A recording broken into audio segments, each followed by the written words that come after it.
आज हम बात करेंगे कि हमारे गुर्दे कैसे काम करते हैं और हम अपने गुर्दों को खराब होने से कैसे बचा सकते हैं। और अगर कोई गुर्दों का मसला हो जाए तो हमें कौन सा टेस्ट करवाना चाहिए। गुर्दों का सबसे पहला जो काम है वो है फिल्ट्रेशन। जितना ब्लड आता है इस सारे ब्लड को फिल्टर करता है और इसको छानता है। और इसके बाद जो काम की चीजें होती हैं, यानी कि जो चीजें हमारे जिस्म की जरूरत होती हैं, इसको अब्जॉर्ब करता है। और दूसरे नंबर पर गुर्दे सेंसर का काम सर अंजाम देते हैं, यानी कि अगर आप पानी नहीं पी रहे तो गुर्दे पेशाब को रोक लेंगे, पेशाब नहीं बनेगा। अगर आप पानी ज्यादा पी रहे हैं तो गुर्दे पेशाब की शक्ल में बाहर निकाल देंगे। अगर आप खुराक में सोडियम और पोटाशियम वगैरह ले रहे हैं तो गुर्दे पेशाब के जरिए इस सोडियम और पोटाशियम को बाहर निकाल देते हैं। अगर आपके जिस्म में पानी कम है या नमक कम है तो इसकी मकदार को पूरा रखते हैं। तीसरा काम गुर्दों का यह है कि ये हार्मोन बनाते हैं। चौथे नंबर पर बात करें तो गुर्दे जिस्म की पीएच को कंट्रोल करते हैं, यानी कि जिस्म की तेजाबियत को कंट्रोल करते हैं। अगर आपके जिस्म में ज्यादा तेजाबियत है तो ये अल्कलाइन कर देंगे। और पांचवें नंबर पर बात करें तो गुर्दे रीअब्जॉर्ब करते हैं, यानी पानी और सोडियम 99% अब्जॉर्ब करते हैं। मसलन ये 100 लीटर है तो 1 लीटर पेशाब बना देंगे। पोटाशियम 88% अब्जॉर्ब कर लेंगे और जो फालतू होगा वो यूरिन में चला जाएगा। सिर्फ ग्लूकोज और अमीनो एसिड 100% अब्जॉर्ब करते हैं। अमीनो एसिड प्रोटीन को कहते हैं क्योंकि ये जिस्म के लिए बहुत जरूरी चीजें हैं। और क्रिएटिनिन जो वेस्ट प्रोडक्ट है इनको अब्जॉर्ब नहीं करता। जो हमारा जिस्म क्रिएटिनिन बनाता है वो सारा पेशाब के जरिए बाहर निकाल देता है। गुर्दों का यह सबसे बड़ा और अहम रोल होता है कि यह क्रिएटिनिन को अब्जॉर्ब नहीं करता, पेशाब के जरिए निकाल देता है। और जो चीजें हमारे जिस्म के लिए अच्छी हैं, यानी प्रोटीन और ग्लूकोज, पोटाशियम वगैरह, इसको रोक लेगा। अगर आपको गुर्दों का कोई मसला हो गया है तो आपको कौन सा टेस्ट करवाना चाहिए। गुर्दों के लिए सबसे बेहतरीन जो टेस्ट है वो है GFR और दूसरा टेस्ट क्रिएटिनिन टेस्ट है। क्रिएटिनिन टेस्ट की नॉर्मल रेंज 0.6 से लेकर 1.1 मिलीग्राम पर 100 ml है और GFR की नॉर्मल रेंज 100 से 120 ml होती है। आजकल हर अच्छी लेबोरेटरी से जब हम क्रिएटिनिन करवाते हैं तो वो साथ GFR टेस्ट भी कर देते हैं। आपके जहन में एक सवाल तो आ रहा होगा कि ये क्रिएटिनिन आ कहां से रही है।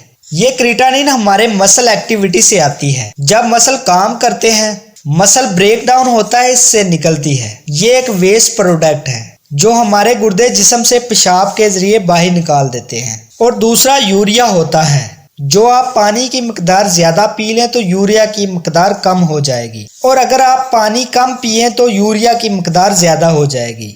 ये इतना अहम नहीं है, सबसे अहम क्रिएटिनिन है। गुर्दों की बीमारी की अलामात क्या होती हैं और इसकी स्टेज क्या होती है।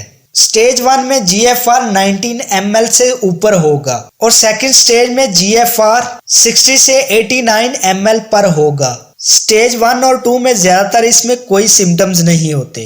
ये सिर्फ एज के साथ थोड़ा ऊपर नीचे चला जाता है। जब आपकी उम्र 50 से 60 साल हो तो ये इतनी वैल्यू हो जाती है। इसमें कोई खास अलामात भी नहीं होती। स्टेज 3 में GFR 30 से 59 ml के करीब होता है। ये कॉमन स्टेज है। इस स्टेज में बहुत ज्यादा लोग शिकार होते हैं। एक अंदाजे के मुताबिक 60% इस स्टेज पर मरीज होते हैं। इस स्टेज पर आप इसको ठीक या रिवर्स कर सकते हैं। यही स्टेज है कि आप अगर कोई ट्रीटमेंट लेंगे तो ये ठीक हो जाएगी और रिवर्स हो जाएगी। अगर इस स्टेज पर आपने गौर ना किया तो 4-5 स्टेज पर जाकर कुछ नहीं हो सकता, फिर सिर्फ ट्रांसप्लांट ही होगा। इस स्टेज में अलामात क्या होती हैं? हल्का सा आपका ब्लड प्रेशर बढ़ जाता है, कैल्शियम लो होना शुरू हो जाती है और इस स्टेज में अनीमिया शुरू हो जाता है, यानी खून बहुत कम बनता है और मरीज की पाँव और आंखों के नीचे सूजन शुरू हो जाती है और मरीज को बैक पेन बहुत ज्यादा होती है क्योंकि मुसलसल प्रोटीन लॉस हो रही होती है। मसल वीक हो जाते हैं। कभी कभार ये साइन इस स्टेज पर नमूदार भी नहीं होते। स्टेज 4 पर GFR 15 से 29 ml पर चला जाता है। इसमें वही सिम्टम्स सवेयर हो जाते हैं जो मैंने आपको पहले बताए हैं। मरीज का सांस फूलना शुरू हो जाता है। यही स्टेज है कि आप किसी अच्छे से डॉक्टर से राब्ता करके डायलिसिस या ट्रांसप्लांट की तैयारी शुरू कर दें। ये वो स्टेज है जो रिवर्स नहीं होती। अगर आप बहुत ही अच्छा परहेज करने वाले हैं तो आप 1 से 1.5 साल डायलिसिस रोक लेंगे। 5 स्टेज पर GFR लेस देन 50 ml से कम हो जाता है। इसमें मरीज बहुत मसलों का शिकार हो जाता है। मरीज के फेफड़ों में पानी चला जाता है और मरीज को सांस लेने में तकलीफ होती है। मरीज को नींद नहीं आती और खून की बहुत ज्यादा कमी हो जाती है।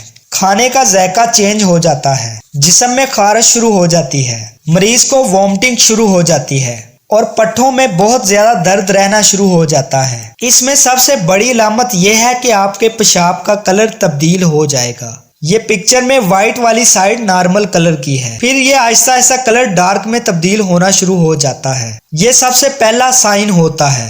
अगर आपके यूरिन का कलर गहरा डार्क हो रहा है तो आपको फौरन टेस्ट करवाना चाहिए। और दूसरा, जब आप पेशाब करेंगे तो इसमें जाग आ रही होगी। अगर आप पेशाब किसी बर्तन में या कमोड वगैरह में करेंगे तो इसमें जाग आ रही होती है। नॉर्मल पेशाब में जाग 1 से 1.5 मिनट तक रहती है। अगर आपको मसला हो गया है तो ये जाग 3 से 4 मिनट तक रहेगी, क्योंकि यूरिन के साथ प्रोटीन आ रही होती है। ये अर्ली साइन है। अगर आपको ये मसला हो तो फौरन से टेस्ट करवाना चाहिए। इसका इलाज बहुत ही महंगा है, लिहाजा खुदारा इस पर गौर करें।